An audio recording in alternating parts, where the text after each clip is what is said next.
Welcome everyone. आज के इस वीडियो में जामिया मिलिया इस्लामिया के एमएड एंट्रेंस टेस्ट 2021 में पूछे गए क्वेश्चन को विथ आंसर डिस्कस करेंगे। तो देखते हैं आज का पहला क्वेश्चन। पहला क्वेश्चन है, which of the following factors make tests and assessments appealing to educational policy makers. तो इसका करेक्ट आंसर हो जाएगा सी, यानी कि option number A and B दोनों इसका करेक्ट आंसर है। तो इसका करेक्ट आंसर हो जाएगा सी।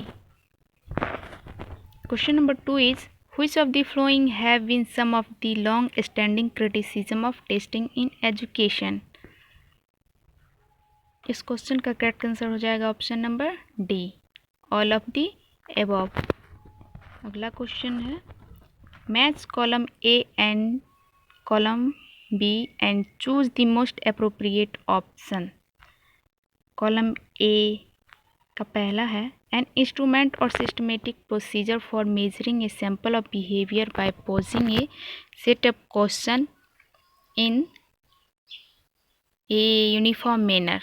तो यूनिफॉर्म मैनर में क्या रहता है? टेस्टिंग। ऑप्शन बी है, the process of obtaining a numerical description of a degree to which an individual possesses a particular characteristic. Numerical description जाहिर है मेजरमेंट होगा। Third one is, any of a variety of procedure use to obtain information about student performance, यानी कि assessment. तो देखते हैं कौन match करता है। ऑप्शन नंबर बी, यानी कि इसका करेक्ट आंसर होगा option number B. Next one is, a type of evolution carried out during instruction to provide feedback on students progress and learning.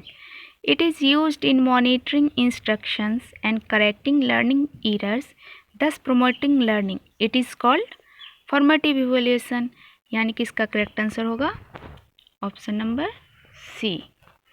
Question number 5, the type of evaluation that is primarily aimed at determining students' end of course achievement for assigning grades or certifying mastery of objectives is known as summative evaluation.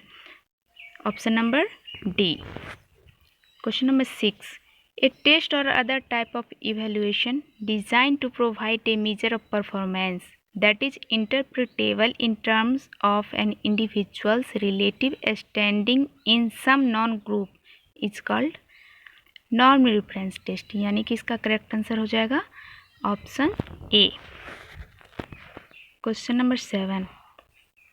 Which of the following statements are correct with regard to the non-detention policy, जिसे NDP भी कहा जाता है, as stipulated in the Right of Children to Free and Compulsory Act 2009. तो इसका correct answer हो जाएगा all of the above. Question number 5.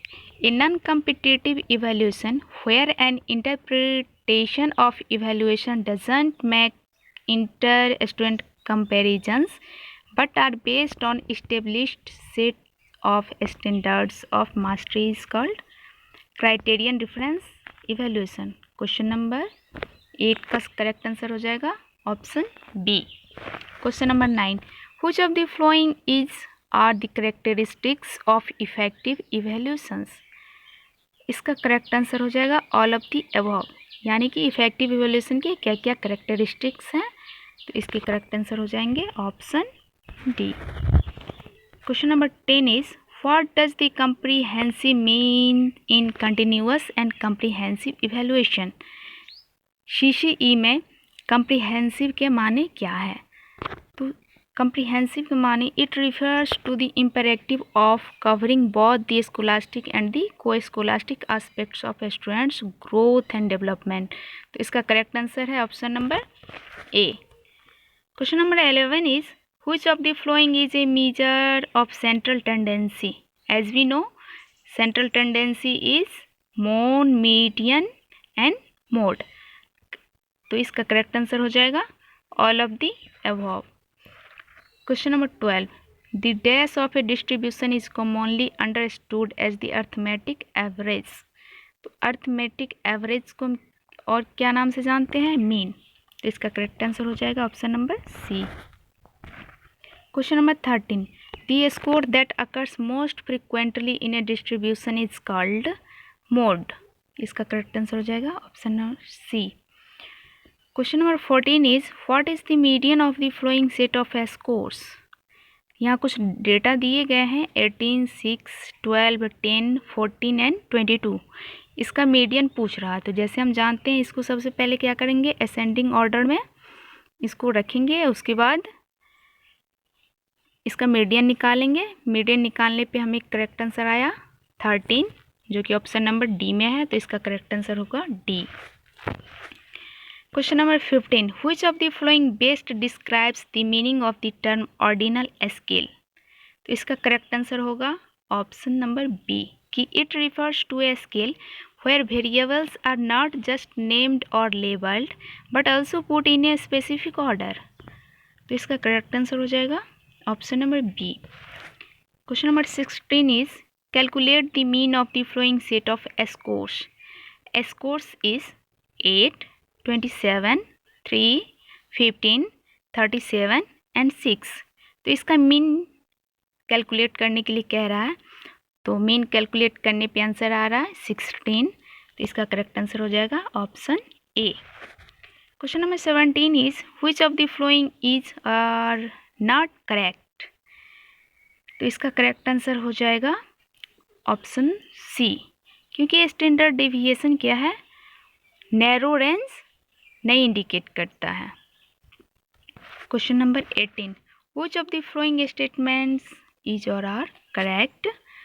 तो इसका करेक्ट आंसर हो जाएगा option number D. Question number 19 is calculate the range of the following set of scores. Scores का range मालूम करना है, तो हम जानते हैं कि रेंज का फॉर्मूला क्या होता है, upper limit minus lower limit.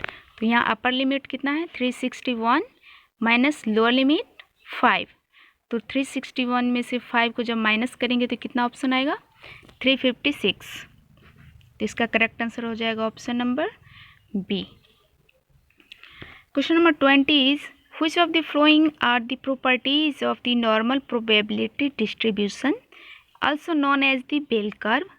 Normal probability distribution जिसे हम नॉर्मल प्रोबेबिलिटी कर्व भी कहते हैं एनपीसी, तो पूछ रहा है कि which of the following are the properties of the normal probability distribution, यानी कि इसमें से कौन सा एनपीसी का प्रॉपर्टी है। तो इसका जो है करेक्ट आंसर होगा ऑल ऑफ द अबव, क्योंकि सभी प्रॉपर्टीज इसके करेक्ट हैं, इसीलिए ऑप्शन होगा इसका correct option D. Question number 21, teaching will be effective if the teacher. Teaching effective होगा अगर teacher starts from what students know already.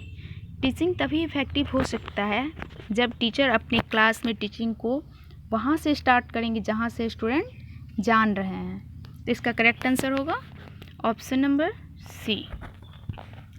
Question number 22 is a school और college teacher will really help the student when he encourages students to ask question। correct answer is option C। question number 23, an effective teacher will ensure। इसका correct answer है option D, competition और cooperation as the situation demands. Next one is effective teaching means all of the following except. Correct answer is option B, a teacher finds fault in his students. उसके students में क्या कमी है, अगर ये teacher जान ले तो उसकी टीचिंग इफ़ेक्टिव हो जाएगी, ताकि उसमें स्टूडेंट्स में जो भी कमी है, जो भी फॉल्ट है, अगर उसको दूर करे तो टीचिंग क्या होगी, इफ़ेक्टिव होगी। तो correct answer is B. Question number 25, a new teacher to start with will have to. जैसा कि आप जानते हैं कोई भी न्यू टीचर क्लास में जब इंटर करते हैं तो स्टूडेंट उनसे क्या होते हैं, डरे होते हैं। तो क्या करना है, स्टूडेंट के बीच रैपॉर्ट इस्टेब्लिश करना है। तो करेक्ट आंसर क्या होगा इसका, B. Question number 26 is which of the following will not hamper effective communication in the classroom. जब हम क्लासरूम कम्युनिकेशन करते हैं तो कौन सा इफेक्टिव नहीं होता है। तो देखिए, A statement which allows to listener to draw his her own conclusion. तो इसका करेक्ट आंसर हो जाएगा option number D. Question number 27 is a moral values can be effectively inculcated among the students when the teacher herself or himself practice them. Question number 28 is better classroom management means.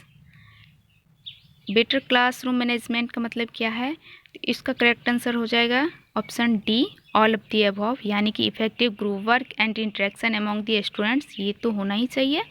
Proper planning and preparation in developing suitable teaching aid, ये भी सही है।